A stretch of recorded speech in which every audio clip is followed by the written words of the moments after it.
Bab 716. Apakah badai hujan ini bisa berhenti? Setelah selesai bicara, Siskasu sekalian mengeluarkan ponselnya untuk memeriksa keadaan cuaca tempat itu. Lalu dia mengetahui akan terjadi sebuah badai besar, jika dilihat dari keadaan ini. Sepertinya badai itu akan segera tiba. Prioritas utama saat ini adalah membawa Audrey Han pulang ke hotel dan membuatnya tidur.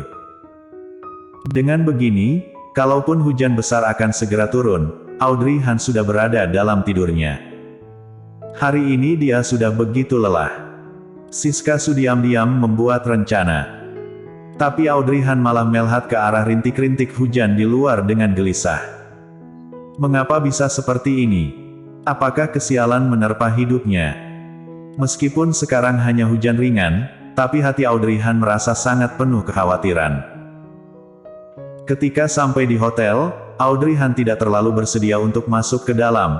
Dia menoleh ke belakang untuk melihat rintik hujan yang perlahan-lahan menjadi besar. Apakah hujan ini akan berhenti? Dia bergumam sendiri, tidak tahu siapa yang dia tanya ini. Siskasu yang berdiri di belakang tubuhnya, melihat rintik hujan itu, berkata, "Pasti bisa Nona Audrey. Rintik hujan ini sudah perlahan-lahan reda. Jika dilihat dari keadaan sekarang, tidak lama lagi hujan ini akan berhenti." Audrey Han masih berdiri di sana tanpa bergerak. Siskasu pun maju ke depan untuk menarik tangannya. "Ayo kita masuk ke dalam, hujan ini pasti akan berhenti." Lalu mereka pun masuk ke dalam hotel. Setelah Audrey Han masuk ke dalam kamar, Audrey Han tidak ikut masuk ke dalam. Meskipun mereka berdua adalah kakak adik, tapi bagaimanapun mereka adalah dua orang yang berbeda jenis kelamin, jadi Audrey Han minta tolong kepada Siskasu untuk menjaga Audrey Han sepenuhnya. Siskasu menyetujuinya. Setelah masuk kamar dia pun menyiapkan air panas untuk Audrey Han. Setelah menyetarakan tingkat kepanasan air itu, Siska membantu Audrey untuk melepaskan gaun pengantinnya. Dia membuka resleting gaun itu sambil berkata dengan suara pelan, "Nona Audrey, Anda nanti berendamlah di dalam air panas untuk merenggangkan tubuh Anda. Aku sudah menyuruh orang untuk mengantarkan cemilan malam kemari. Setelah selesai mandi Nona Audrey bisa makan bubur untuk menghangatkan tubuh Anda, lalu Anda bisa istirahat." Audrey Han seperti sebuah manusia kayu yang membiarkan Siska membantu dirinya untuk melepaskan gaun pengantin. Gerakan Siskasu sangatlah cepat, tidak lama kemudian tubuh Audrey Han hanya menyisakan pakaian dalamnya saja, lalu Siska berkata, "Selanjutnya Nona Audrey harus melakukannya sendiri. Kira-kira 20 menit kemudian aku akan datang lagi untuk mengingatkan Anda." Setelah selesai bicara, Siskasu pun keluar dari sana. Audrey Han berdiri di kamar mandi sambil melamun. Dia terus memikirkan hal yang terjadi saat turun hujan, hingga membuat tubuhnya merinding dan akhirnya kembali sadar. Lalu dia pun segera melepaskan pakaian dalamnya dan masuk ke dalam bathtub. Suhu air panas itu sangat pas, dengan berendam dalam air panas, membuat tubuhnya yang seharian ini terasa kaku menjadi lebih lega. Meskipun suasana hatinya masih bergantung di udara, tapi otot-otot kaku pada tubuhnya menjadi lebih rileks. Audrey Han perlahan-lahan menyandarkan tubuhnya ke belakang, membuat tubuhnya tenggelam dalam air itu. Tapi karena kedua kakinya kram, jadi tubuhnya langsung jatuh ke belakang dengan daya air yang penuh. Audrey Han pun langsung merespon dengan cepat untuk memegang kedua sisi bathtub. Ketika dia sudah mendudukkan dirinya, dia sudah tersedak banyak air, sehingga membuatnya menghelakan nafas dengan terengah-engah. Hanya dengan bathtub kecil yang terisi air penuh saja sudah membuatnya merasa cemas. Lalu bagaimana dengan laut luas yang tak terbatas itu? Apalagi itu adalah sebuah laut yang memiliki ombak besar. Jika Golden Ye benar-benar tenggelam, apa dia masih bisa diselamatkan?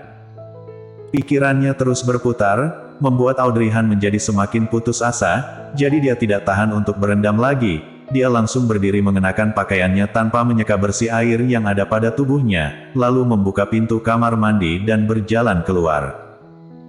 Siskasu yang berada di luar kamar mandi sedang menghubungi orang. Benar CEO Han, Nona Audrey sudah berendam dalam kamar mandi. Tenang saja, aku akan menjaganya dengan baik, iya. Tidak masalah, mengenai. Ketika dia sedang melaporkan keadaan Audrey kepada Andri Han, tiba-tiba pintu kamar mandi di belakang dibuka, lalu Siska pun melihat Audrey keluar dari kamar mandi dengan keadaan masih ada air pada tubuhnya dan baju setengah basah. Ekspresi wajah Siska Su langsung berubah, Nona Audrey. Andri Han yang ada di balik telepon itu menggerutkan keningnya, bertanya, ada apa? Aku tidak berbicara denganmu dulu, Nona Audrey sudah keluar. Setelah itu Siska Su langsung memutuskan panggilan Andri Han, lalu menaruh ponselnya dan berjalan ke arah Audrey Han, kebetulan menghadang di depannya. Dari baru keluar tidak sampai 3 menit, tapi Audrey Han sudah keluar, hal ini membuktikan kalau dia tidak berendam dengan baik. Selain itu, setengah pakaian pada tubuhnya juga basah. Nona Audrey, kenapa kamu keluar cepat sekali? Apakah suhu air itu tidak pas denganmu? Lalu, kenapa kamu tidak mengelap tubuhmu hingga kering? Sebelum dia menyelesaikan kata-katanya, lengannya sudah dipegang erat oleh Audrey Han. Bawa aku ke tempat kejadian. Siska Su. Ombak laut sangatlah besar, bagaimana kalau dia tidak bisa menahannya? Bagaimana jika harapan dia untuk hidup terjadi malam ini? Siska Su, Nona Audrey. Siska Su, aku tidak ingin berada di sini lagi, aku ingin keluar. Nona Audrey, sekarang di luar sana masih hujan, aku benar-benar tidak menyarankan kamu untuk keluar, kamu lebih baik mendengar kata-kata aku, pergi berendamlah, lalu istirahat. Audrey Han sangat penuh kebencian. Dia sangat membenci dirinya yang tidak berguna. Dia membenci dirinya mengapa waktu itu dia tidak ikut pergi dengannya. Paling tidak dengan begini, meskipun terjadi masalah pada Golden Ye, dia juga bisa tetap berada di sisinya. Mereka berdua bisa hidup dan mati bersama. Dan tidak seperti sekarang, dia tidak tahu di mana Golden berada dan tidak tahu apakah dia masih hidup atau sudah mati. Jika tidak terjadi hal ini, Audrey Han tidak tahu kalau rasa cinta dirinya pada Golden sudah sampai ke tahap mau hidup dan mati bersama.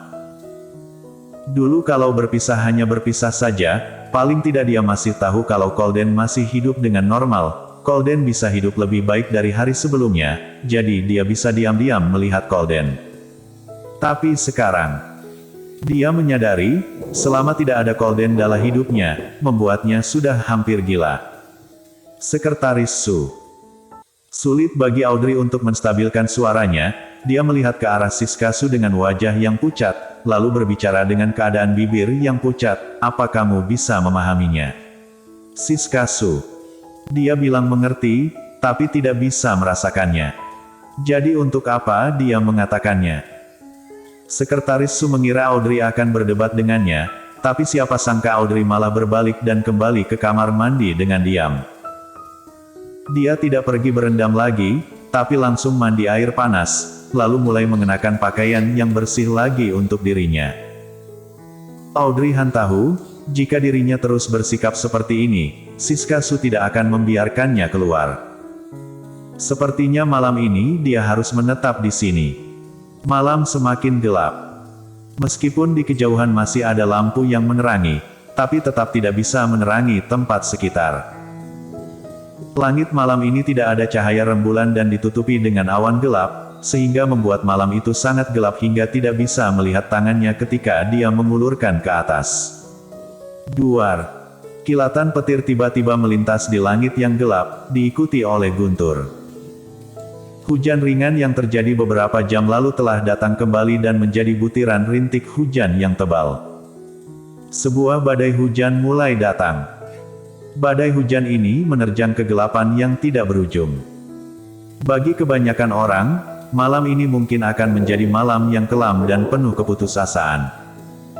Keluarga korban yang masih selamat sudah tiba secara bertahap. Ada beberapa orang yang bisa dihubungi langsung menuju ke rumah sakit. Mereka sangat senang melihat orang yang datang dari jarak ribuan mil itu masih hidup. Ada orang yang bahkan tidak terlihat bayangannya sama sekali. Malam ini, wilayah laut yang bergejolak itu juga disapu dengan badai hujan. Bersambung.